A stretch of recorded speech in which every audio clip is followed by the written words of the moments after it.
Hi friends, welcome back to all for you SV Rao channel. మీరు first time నా channel చూస్తున్నట్లయితే please subscribe my channel. పక్కనే ఉన్న bell ఐకాన్ని ప్రెస్ చేస్తే రెగ్యులర్గా కొత్త వీడియోస్ అప్లోడ్ చేసినప్పుడు మీకు నోటిఫికేషన్స్ వస్తాయి. హాయ్ ఫ్రెండ్స్, ఈ వీడియోలో మనం హైదరాబాదు బెంగళూరు ఎక్స్ప్రెస్ వే గురించి చూద్దాము.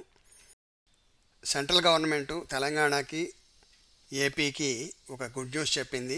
అదేంటంటే ప్రస్తుతం ఉన్న హైదరాబాదు బెంగళూరు 4 లేన్ హైవేని 12 లేన్ ఎక్స్ప్రెస్ హైవేగా కన్వర్ట్ చేయడానికి ఆమోదం తెలిపింది. ఇది national highway 44. National highway 44 Jammu Kashmir దగ్గర స్టార్ట్ అయ్యి కన్యాకుమారి వరకు వెళ్తుంది. దీని టోటల్ లెంత్ వచ్చేసి 4112 కిలోమీటర్లు. ప్రస్తుతం హైదరాబాద్ బెంగళూరు మధ్య ఇది 576 కిలోమీటర్లు ఉంది. ఈ రెండు మెట్రో నగరాలు హైదరాబాద్ని బెంగళూరుని కలుపుతూ ఈ 12 లేన్ ఎక్స్ప్రెస్ వేని కన్స్ట్రక్ట్ చేస్తున్నట్టుగా సెంట్రల్ గవర్నమెంట్ ప్రకటించింది. ఈ 12 లేన్ ఎక్స్ప్రెస్ హైవే కంప్లీట్ అయ్యి వాడుకలోకి వస్తే హైదరాబాద్ బెంగళూరు మధ్య ట్రావెల్ టైం చాలా తగ్గిపోతుంది. ప్రస్తుతం 10 గంటల వరకు ట్రావెల్ టైం ఉంది. అది 7 అవర్స్కి తగ్గిపోయే ఛాన్స్ ఉంది. అంతేకాకుండా అద్భుతమైన ప్రయోజనాలు ఉన్నాయి.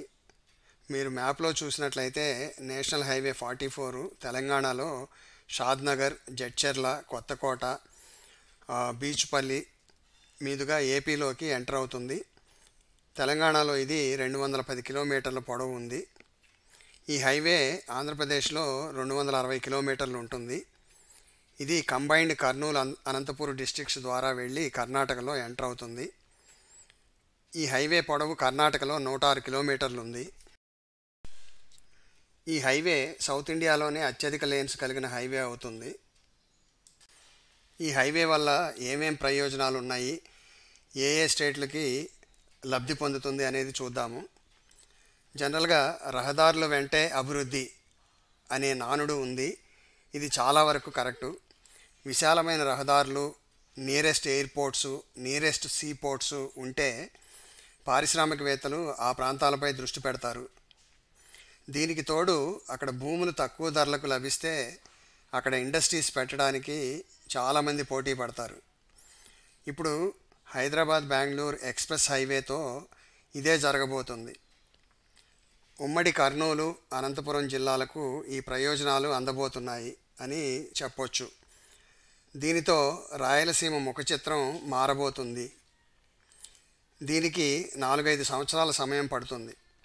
ముఖ్యంగా అటు తెలంగాణ, ఇటు కర్ణాటక పారిశ్రామికవేత్తలు సీమ జిల్లాల వైపు వచ్చే అవకాశం చాలా ఉంది. ఇది ముఖ్యంగా కర్నూలు, అనంతపూర్ డిస్ట్రిక్ట్స్కి బాగా ప్రయోజనంగా ఉంటుందని చెప్పొచ్చు. ఎందుకంటే కర్ణాటకలోని బెంగళూరు శివారు వరకు ల్యాండ్స్ చాలా ఎక్కువ ధరలు ఉన్నాయి. అంతేకాకుండా బెంగళూరు ఏరియాలో వాటర్ ప్రాబ్లం అధికంగా ఉండటంతో ఆ నగరానికి దగ్గరలో ఇండస్ట్రీస్ ఏర్పాటు చేయాలి అంటే వారు హైవేకి దగ్గరలో అనంతపూర్ డిస్ట్రిక్ట్కి వచ్చేందుకు చాలా వీలుంది. కర్నూలు, అనంతపూర్ డిస్ట్రిక్ట్స్లో ల్యాండ్ రేట్స్ చాలా తక్కువగా ఉండడం, ఎలక్ట్రిసిటీ, వాటర్ సప్లై కొరత లేకపోవడం కారణాల వల్ల పారిశ్రామికవేత్తలు ఈ 2 డిస్ట్రిక్ట్స్ల వైపు చూస్తున్నట్టుగా తెలుస్తుంది. అంతేకాదు 4 ఎయిర్పోర్ట్స్ దగ్గరగా ఉండటం వల్ల అనంతపూర్, కర్నూలు డిస్ట్రిక్ట్స్ పారిశ్రామికంగా అభివృద్ధి చెందే అవకాశం చాలా ఎక్కువగా కనిపిస్తుంది. నేషనల్ హైవే 44కి సమీపంలో 4 ఎయిర్పోర్ట్స్ ఉండటం మంచి అవకాశం అని చెప్పవచ్చు. ఏపీ కర్ణాటక సరిహద్దు నుండి 80 కిలోమీటర్ డిస్టెన్స్లో బెంగళూరు ఇంటర్నేషనల్ ఎయిర్పోర్ట్ ఒకటి ఉంది. పెనుగొండ నుంచి పుట్టపర్తి ఎయిర్పోర్టు 25 కిలోమీటర్లలో ఉంది. అలాగే కర్నూలు నుంచి ఓర్వకల్లు ఎయిర్పోర్టు కేవలం 30 కిలోమీటర్సు.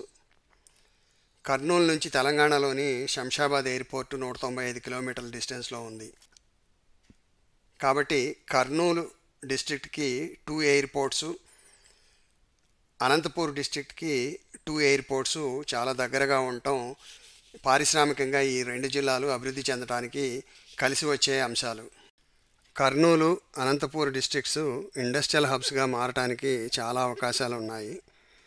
ఒక రకంగా చెప్పాలంటే Anantapur district already industrial hub అని చెప్పొచ్చు. ఎందుకంటే అనంతపూర్ డిస్ట్రిక్ట్లో సెంట్రల్ గవర్నమెంట్ సంస్థలు national academy of customs, indirect taxes and narcotics already establish అయ్యి ఉన్నాయి. అలాగే Bharat electronics limited integrated defence complex కన్స్ట్రక్షన్లో ఉంది. ఇది 914 ఎకరాల్లో పాలసముద్రం దగ్గర కన్స్ట్రక్ట్ చేస్తున్నారు. అంతేకాదు, మీ అందరికీ తెలుసు, కియా మోటార్సు పెనుగొండ దగ్గర 6.5 సంవత్సరాల నుంచి ప్రొడక్షన్ స్టార్ట్ చేసింది. భారతదేశం మొత్తం కాకుండా బయట దేశాలకు కూడా ఎక్స్పోర్ట్ చేస్తున్నారు కియా కార్స్. దీంతో అక్కడ స్వరూపం అంతా కూడా కంప్లీట్గా మారిపోయింది. పెనుగొండ నుండి బెంగళూరు వైపు దాదాపు 30 కిలోమీటర్ల వరకు 20 యాన్సిలరీ యూనిట్స్ ఏర్పాటు చేశారు. ఇదే ఏరియాలో ఎలక్ట్రిక్ బస్సెస్, ఫ్లైట్స్లో యూజ్ చేసే స్పేర్ పార్ట్స్ తయారు చేసే పరిశ్రమలకు కూడా గవర్నమెంట్ భూ కేటాయింపులు చేసింది. ఈ హైవేకి చుట్టుపక్కల గవర్నమెంట్ ల్యాండ్స్ అన్నీ కూడా ఐడెంటిఫై చేసి వాటిల్లో ఏపీఐఐసి ఇండస్ట్రియల్ కారిడార్స్ ఏర్పాటు చేస్తే small scale industries, medium scale industries కూడా ఈ ప్రాంతాలకు క్యూ కడతాయని చెప్పొచ్చు. పక్కనే ఉంది. అట్లాగే 100 మెగావాట్స్ ఎన్టీపీసీ సోలార్ ప్లాంట్ కూడా అనంతపూర్ డిస్ట్రిక్ట్లో ఉంది. Anantapur wind farm 226.8 megawatts onshore wind power project కూడా అనంతపూర్ డిస్ట్రిక్ట్లోనే ఉంది. ఈ విధంగా అనంతపూర్ డిస్ట్రిక్ట్ ఆల్రెడీ ఇండస్ట్రియల్ హబ్గా ఉంది. ఇవన్నీ చూస్తే తప్పకుండా ఆంధ్రప్రదేశ్లోని రాయలసీమ ముఖ చిత్రం మారిపోతుంది అని చెప్పొచ్చు. ఇది డెఫినెట్గా ఆంధ్రప్రదేశ్కి, తెలంగాణకి తీపి కబురు అని చెప్పొచ్చు. Thanks for watching this video. Please like, share and subscribe to my channel.